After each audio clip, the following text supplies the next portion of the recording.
जय श्री राम। परम प्रिय मेरे भाई बहन, गोवर्धन पूजा अन्नकूट के विषय में निवेदन करने जा रहा हूं। पहले जो है पूजा के विषय में चर्चा और बाद में अत्यंत रोचक कथा। तो मेरे भाई बहन, दीपावली के अगले दिन यानी कि कार्तिक शुक्ल प्रतिपदा को मनाना चाहिए, मनाया जाता है। इस वर्ष 2023 में चूंकि प्रतिपदा तिथि जो है दोपहर के बाद 13 तारीख को लग रही है, इसलिए 14 को उदया तिथि में प्राप्त होने के कारण मनाना उत्तम है, वो भी 2 बजे के अंदर में। चूंकि शोभन योग जो है 2 बजे तक है और उसके पहले भी अगर आप सर्वश्रेष्ठ समय पूछेंगे तो 8:45 बजे के अंदर है। पर मेरे भाई बहन, जब पूरी तल्लीनता से आप कर पाए वही समय सबसे अच्छा है, तो करना आवश्यक है। यहाँ हमें प्रेरणा मिलती है कि भगवान श्री कृष्ण जी ने इंद्र के अहंकार को चूर करने के लिए गोवर्धन महाराज जी की सेवा का, पूजा का वरदान दिया। साथ में हम सभी को शिक्षा दिया कि जहाँ इंद्रदेव की कृपा की आवश्यकता है, वहीं पर जो है, जो हमारे आसपास है, हमारी गौ माता हैं, हमारे वृक्ष हैं, हमारी वनस्पतियां हैं, उनकी रक्षा करने की भी नितांत आवश्यकता है। वो साधारण नहीं है, वो प्रकृति से हमें अमूल्य रत्न के रूप में प्राप्त हुए हैं। जैसे कि अभी आप देखिए ऑक्सीजन की कितनी कमी थी, पटाखा वगैरह के तो मैं दिल से पूछे तो मैं विरोध में ही रहता हूँ। उत्सव मनाइए, दीप प्रज्वलित कीजिए, पर बड़े बड़े पटाखा इत्यादि लगाना उचित नहीं है, क्योंकि हमारे पूरे वायुमंडल को जो है ये बर्बाद करते हैं। ये उचित नहीं है। एक एक सांसों की कितनी कीमती है जो प्रभु ने हमें दिया है प्रकृति के रूप में। तो प्रकृति का संरक्षण आवश्यक है। हरे पेड़ों को हमें नहीं काटना चाहिए, जीव जंतुओं को, जानवरों को नहीं मारना चाहिए, सबको जीने का अधिकार है। उसी विषय में भगवान श्री कृष्ण जी ने इंद्र के अहंकार को दूर करने के लिए ग्वाल बालों को लेकर आते हैं और वहां पे गोवर्धन उठाते हैं, लेकिन सारे ग्वाल बाल भी लाठी लगाए जो है उनका सहयोग करते हैं। इसी प्रकार से हमें जहां भी अन्नपूर्णा का, अन्नकूट का आयोजन हो रहा है, तो हम वो सभी लोग धन्यवाद के पात्र हैं जो मुख्य रूप से आगे आकर धन देकर अथवा तन मन धन तीनों देकर, अथवा जिनके पास तन है तन, जिनके पास धन है धन दे करके सेवा करते हैं। उनका हमें 1 लाख नहीं दे सकते तो 1000 नहीं तो 11 रुपया भी उसमें अपना योगदान अवश्य करना चाहिए। दूसरी बात, भगवान को 56 प्रकार का भोग लगता है, तो 56 प्रकार का भोग अगर सामूहिक आयोजन हो रहा है, जो वहां रुपया दे रहा है या जो लीड कर रहा है उसके अनुसार करने दो, वहां ज्यादा बोलना उचित नहीं है। ठीक है, सामूहिक कार्यक्रम है, लेकिन अपने घर में अपने कन्हैया जी को, अपने गोपाल जी को, अपने ठाकुर जी को, अपने राम जी को, अपने लड्डू गोपाल जी को खिलाने के लिए चाहे एक व्यंजन ही बनाएं। 56 ना बना सके 16 बनाइए, 6 बनाइए, 5 बनाइए, 1 बनाइए, तो ये इससे प्रभु बहुत ही ज्यादा प्रसन्न होंगे। बाकी बाजार से लाने को कम से कम प्रयास कीजिए। इसमें मध्याह्न तक व्रत भी रखा जाता है, तो जैसी आपके यहाँ की परंपरा हो वैसा कीजिए। पर हमें प्रकृति का भी जो है पूरा ध्यान देने की आवश्यकता है। गौ माता की पूजा होती है, गौदान इत्यादि भी अगर आप सामर्थ्यवान हैं तो कर सकते हैं, नहीं गौ माता को चारा इत्यादि दे सकते हैं, क्योंकि गौ माता पूरे ब्रह्मांड का रूप मानी जाती हैं। कुत्ते बिल्ली घर में लोग पाल रहे हैं, क्या कहा जाए, वो उचित नहीं है। बाहर आप 150 को खिला पिला दो, पर घर में जो है गौ माता को पालना चाहिए, उनकी सेवा करनी चाहिए। इसमें गोवर्धन पूजा से संबंधित कई सारी कथाएं हैं, जो प्रमुखता से गोवर्धन उद्धार का अथवा उनकी पूजा की कथा आप सभी जानते हैं कि महावृष्टि हुई इंद्र के क्रोध के कारण और भगवान ने उठा लिया, सारे लोगों को वहां ले आया, सब लोग इसी बहाने एक साथ में रहे और फिर इंद्र का अहंकार दूर हो गया, पुनः सब अच्छा हो गया और बहुत सारी शिक्षा मिल गई। जो दूसरी कथा है ये गोवर्धन की, वो कथा जो है गर्ग संहिता में आई है। गर्गाचार्य जी इनके जो है कुलगुरु भी थे भगवान श्री कृष्ण जी के।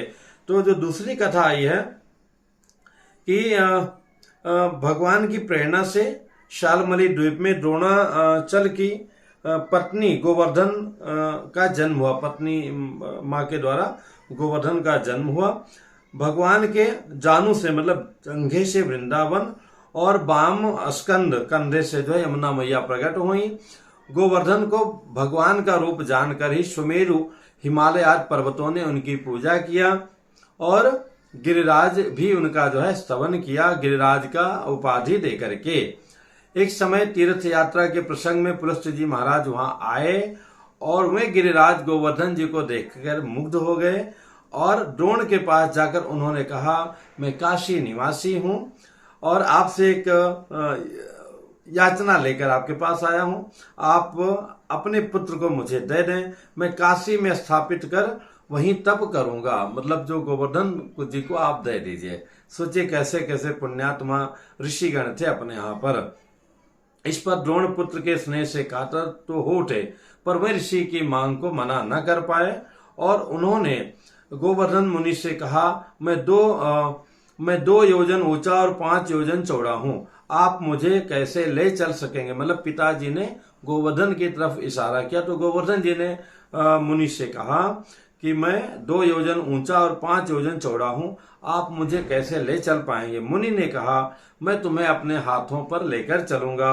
उपविश्य करे में त्वम गच्छ पुत्र यथा सुखम वायामी करे त्वाम वही यावत काशी समागम। गोवर्धन ने कहा, महाराज एक शर्त है, मैं अवश्य चलूंगा, पर अगर मार्ग में यानी कि रास्ते में आप कहीं मुझे रख देंगे तो मैं उठ नहीं सकूंगा।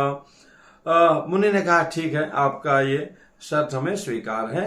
तत्पश्चात पुलस्त ऋषि जो है अपने हाथों में गोवर्धन महाराज को उठाकर चलने लगे और काफी दूर जाने के बाद में गोवर्धन जी ने भी मन में विचार किया कि कुछ प्रभु लीला करो, क्योंकि भगवान श्री कृष्ण जी का अवतार होने वाला है, राधा माता जी का अवतार होने वाला, उनके मैं लीलाओं को काशी में रहकर कैसे देख पाऊंगा, यहीं रहना ही उचित है। प्रभु कोई ना कोई जो है आप लीला करके हमको यहीं पर रोक लो।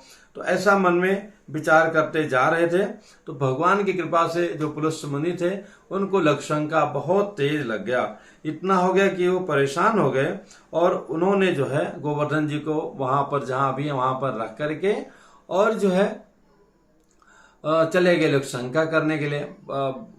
काफी समय बाद जब वापस आए, हाथ इत्यादि धो करके, कभी भी लोग शंका करने जाएं, मतलब 1 नंबर जाएं 2 नंबर जाएं तो बिना साबुन से हाथ धोए हमें नहीं रहना चाहिए। साबुन से हाथ धोने का प्रयत्न करना चाहिए। हर जगह नहीं मिलता है तो पेपर सोप इत्यादि आजकल की सुविधा भी अपने पास हम लोग रख सकते हैं। तो वापस उठाने लगे तो बहुत भारी लगे। तो गोवर्धन जी ने हाथ जोड़ा, महाराज आपसे मैंने निवेदन किया था एक बार आप मुझे रख देंगे तो मैं बहुत भारी हो जाऊंगा और उस शर्त के अनुसार तो अब मुझे ले जाने का हक आपको नहीं है। मुनि ने कहा, सही कहा आपने, और वहां से मुनि निराश होकर के चले गए। एक इसकी गोवर्धन महाराज जी की दूसरी कथा है जिसके कारण जो है वो तिल तिल करके कम होते चले जा रहे हैं।